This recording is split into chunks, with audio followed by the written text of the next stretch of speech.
Saudara-saudari terkasih, selamat berjumpa lagi dengan saya, Romo Sipri, dalam renungan singkat Minggu Prapaskah keempat, 14 Maret 2021.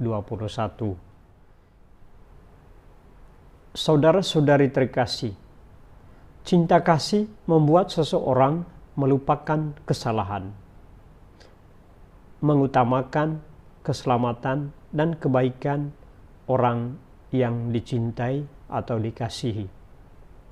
Itulah inti firman Tuhan yang kita renungkan pada hari ini, terutama dari Injil Yohanes bab 3 ayat 14 sampai 21. Yesus ditinggikan di salib demi cinta dan untuk keselamatan manusia. Yesus wafat untuk penebusan dosa umatnya. Apa sekiranya poin pengajaran dari kisah Injil hari ini untuk kita sekalian? Saudara-saudari, belas kasih Allah melampaui dosa dan ketidaksetiaan manusia. Allah marah kepada setiap orang yang berdosa, yang meninggalkan jalan dan kehendaknya. Ia marah bukan untuk membinasakan, tetapi memberi pengajaran. Ia membenci dosa, tetapi selalu ingin agar umatnya yang berdosa membaharui diri dari jalan yang salah, dalam arti bertobat. Kasihnya itu selalu berujung pada sikap mengampuni.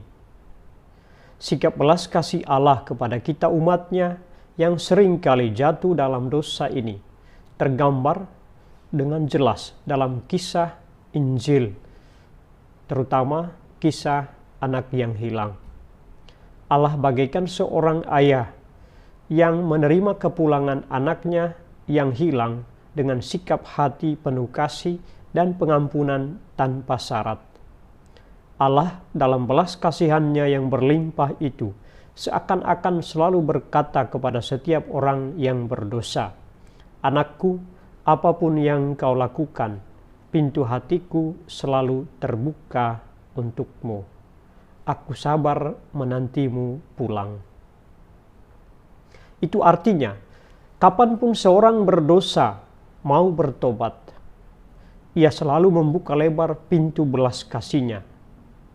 Sikap hati Allah itu telah nyata dalam diri Yesus Kristus Putranya, sebagaimana digambarkan dalam Injil Yohanes. Karena begitu besar kasih Allah akan dunia ini, sehingga ia telah menganugerahkan anaknya yang tunggal, supaya setiap orang beroleh hidup yang kekal. Saudara-saudari terkasih, maksud baik Allah itu tak bisa bertekuk sebelah tangan. Ia mesti sejalan dengan keinginan manusia untuk selamat. Barang siapa menolak Yesus, berarti memilih binasa. Barang siapa menolak terang, berarti memilih gelap. Poinnya adalah bahwa kasih dan kerahiman Allah melalui Yesus yang rela wafat di kayu salib mesti dijawab dengan iman dan ketaatan oleh setiap orang.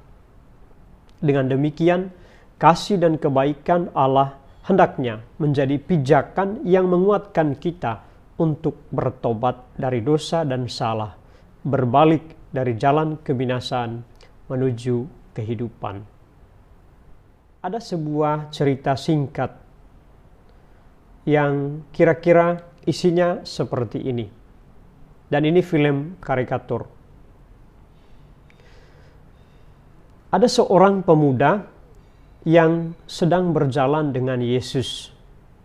Mereka berdua berjalan sambil bercerita. Dan bahkan Yesus memegang tangan sang pemuda. Setelah jauh mereka berjalan, maka tibalah mereka di sebuah persimpangan. Ada dua pilihan, jalan lurus atau mengambil jalan ke kiri. Bagi Yesus, jalan yang tepat adalah jalan lurus. Namun sang pemuda memilih mengambil jalan ke kiri. Awalnya Yesus menahan sang pemuda, jangan mengambil jalan kiri, Jalan ini terjal dan penuh tantangan. Tetapi sang pemuda bilang, tidak, aku harus mengambil jalan ke kiri. Dengan berat hati, Yesus melepaskan kepergian anak muda itu, memilih jalannya sendiri. Walau Yesus tahu bahwa jalan itu berat. Akhirnya sang pemuda berjalan di jalan yang ia pilih sendiri. Makin jauh sang pemuda berjalan, ia tidak menemukan apa yang ia cari. Namun, ia mengalami kelelahan karena jalan itu terjal, penuh kerikil dan berbatu-batu, naik turun gunung dan bukit. Karena sudah mulai merasa lelah, sang pemuda menyesal. Lalu kemudian ia berbalik kembali ke jalan di mana ia berpisah dengan Yesus. Ketika sudah dekat dengan persimpangan di mana ia berpisah dengan Yesus, dari jauh ia melihat ada sebuah kemah sudah didirikan dan Yesus sedang berdiri di depannya, setia menantikan sang pemuda itu kembali. Saudara-saudari terkasih, ketika anak muda itu tiba di persimpangan di mana ia berpisah dengan Yesus dan Yesus sedang menanti dengan setia, ia dipeluk oleh Yesus dan berkata, "Mari ikutlah jalan ini, jalan yang saya pilih, yang saya tunjukkan ini." Saudara-saudari terkasih, kisah singkat ini, cerita pendek ini, mengingatkan kita sekalian bahwa Yesus dan Allah senantiasa setia menantikan kapan kita bertobat. Ia setia menunggu kapan kita berbalik ke jalan Tuhan. Karena itu, masa Prapaskah ini, di Minggu Letare, Minggu Sukacita ini, kita hendaknya menyadari kasih dan belas kasih Allah yang tak terbatas itu, dan kesetiaannya menantikan kita, dan itulah yang mendorong kita untuk membaharui diri, untuk bertobat, supaya mengalami keselamatan, supaya mengalami sukacita kehidupan kekal. Tuhan memberkati.